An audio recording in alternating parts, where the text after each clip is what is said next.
Prime Minister Rishi Sunak at Belfast International Airport. Now, this morning there have been denials from Downing Street that their planned bilateral had been downgraded to little more than coffee, or a bilat, as is being described. Now, let's take a look at what Mr. Biden has ahead of him for the next few days. Now, later on this morning, currently he's actually meeting the Prime Minister Rishi Sunak. Then he's going to have a meet and greet with political leaders here in Northern Ireland before delivering his keynote speech at Ulster University. He's then going to leave Belfast and travel to the Republic of Ireland for engagements in County Louth, where, of course, he has ancestral roots. He's going to tour Carlingford Castle and spend the night in Dublin. Then tomorrow, he's got a very busy day ahead. He's expected to speak with the Irish President, Michael D. Higgins, meet Ireland's Prime Minister, Leo Varadkar, address the Irish Parliament, and then wrap all that up with a banquet at Dublin Castle. Now, his trip to the island will conclude on Friday with a visit to County Mayo, where he also has family, and he's going to make a speech at the cathedral in Ballina. Well, our Deputy Political Editor, Sam Coates, is covering that meeting that Biden's holding with Rishi Sunak. And Sam, good to have you with us. So look, it's been downgraded, we're told. Downing Street have had to deny that. But what are you expecting to come out of this meeting, this bilat? What's interesting, I think, today, Kamali, is yes, it isn't the biggest of moments personally for Rishi Sunak and Joe Biden. What they're doing today is something called a bilateral coffee. Now, that's diplomatic speak for a meeting, sit-down meeting, but perhaps not the longest one ever. Downing Street point out that, Rishi Sunak met Joe Biden in San Diego last month, and he's meeting him at the G7, and there's going to be a state visit in the next couple of months as well. So there's lots of conversations between the UK and the US political leaders. Today, brief. It is going to be focused, we understand, according to the American side, on what's going on in Northern Ireland, because Rishi Sunak's political reputation, something transformed by the Windsor Framework deal. That's the post-Brexit deal that was done about Northern Ireland, which he published nearly 2 months ago now. And broadly speaking, world leaders have welcomed that. The EU like it, and Joe Biden, the American president, like it. And that's opened up conversations. It's opened up stronger relations than we've had for some time between UK leaders and their foreign counterparts. Certainly better relations than you had even under the latter years of David Cameron and under Theresa May, Boris Johnson and Liz Truss. So resetting the relationship, being seen with Joe Biden, all of that very important for Rishi Sunak. I think on his side, he wants to show that there are economic gains, not just for Northern Ireland, but for the whole of the United Kingdom. There's a conversation about kind of mini trade deals that's underway. Well, there's no big free trade agreement on the table at the moment between the two countries. I think Rishi Sunak looking to push small individual areas like the kinds of goods that you get in high-tech goods, minerals and things like that. That's the kind of thing on the under discussion at the moment that might be coming up in today's meeting. But I think if you're looking for a big political breakthrough today, that seems unlikely. Yes, Joe Biden will see representatives of all the Northern Ireland parties, but even if President Biden, in the speech that he's going to give in the next couple of hours, does sort of dangle the carrot of investment if Stormont is back up and running, billions of pounds for constituencies around here as the price for the DUP going back into power sharing. I think we're some weeks or months away from that actually happening. So the US president not looking to use up too much of his political capital on trying to bang heads together to get Stormont back up and running himself, because it doesn't look like it's going to happen as a result of this. Nevertheless, a very important moment for Rishi Sunak as he sort of mends the relationship with foreign leaders and starts putting Britain back at the centre of the global conversation. OK, Sam, for now, thank you for that. Let's go inside Ulster University now into the atrium where our senior Ireland correspondent. Apologies.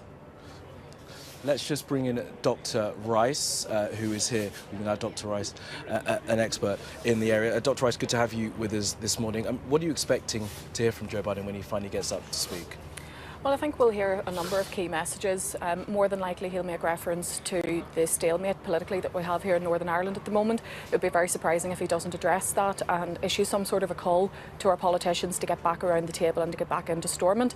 I'd be very surprised as well if he doesn't touch upon some of the more economic elements in terms of relationships between the United Kingdom and the United States.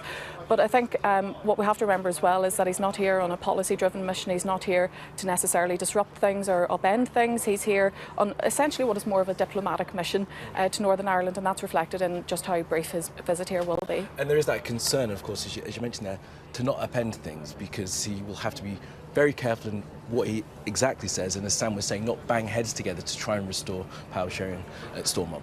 Absolutely right, and we've heard comments from some political representatives today as well, which really reinforce that. On the unionist side, we've heard the likes of Arlene Foster, for example, issuing very, very strong terms around how she views President Biden's perspective on Northern Ireland and indeed on the United Kingdom.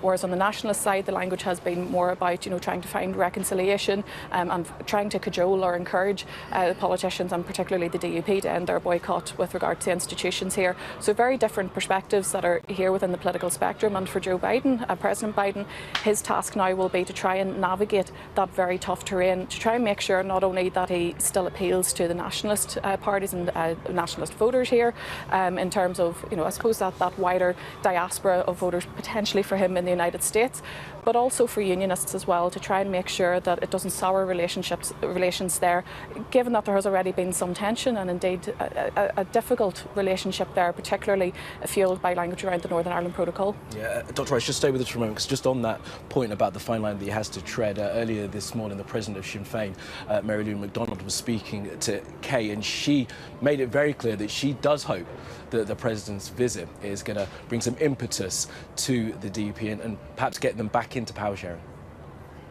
I hope there will be a very positive, forward-looking message. I have no doubt there will be, but also a very clear message that now is the time to end the boycott, to stop this sense of limbo, and to deliver for people in the north of Ireland of all political persuasions the government that they deserve. We're nearly a year on now from the election last May.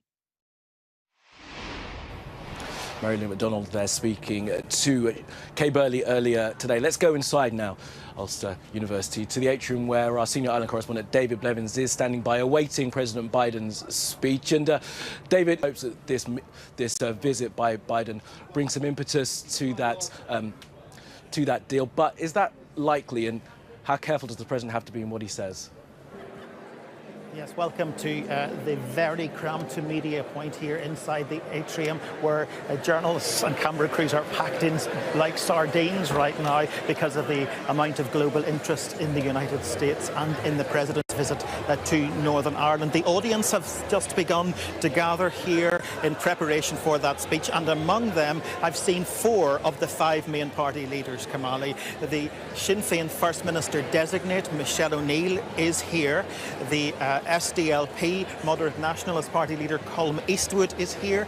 The Ulster Unionist Party leader Doug Beattie is here. And I've also seen Naomi Long, who leads the Alliance Party, the middle ground party in Northern Ireland. The one person who I have not set eyes on yet is the DUP leader, Sir Geoffrey Donaldson, and he's the person really that the President of the United States must try to persuade to end the boycott on power sharing in Northern Ireland. The DUP are not taking part in power sharing, and therefore there can't be a devolved government right now because they do not believe the Windsor framework, Rishi Sunak's deal with the EU, has adequately addressed their concerns about that Brexit border in the Irish Sea. So I don't think we're going to hear the President issue any pointed remarks toward the DUP. That could have a negative influence. They're not big fans of Joe Biden, of course.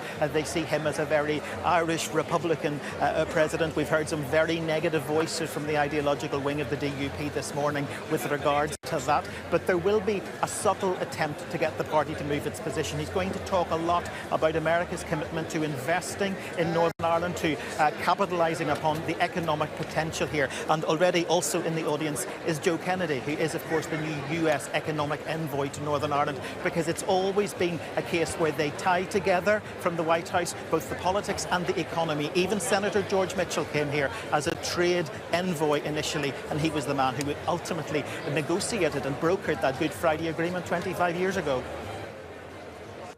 Okay, David, for now, do appreciate that. David making it clear there that he has had eyes on the party leaders from the Northern Ireland parties, 4 of them, but saying there that the leader of the DUP, Jeffrey Donaldson, who was expected to listen to President Biden's speech, is not yet in the room. There is going to be a meeting group between Biden and those party leaders at some point today, but of course we will bring you the very latest on that as we get it. But from us here, for now, in Belfast, let's go back to London and Sally.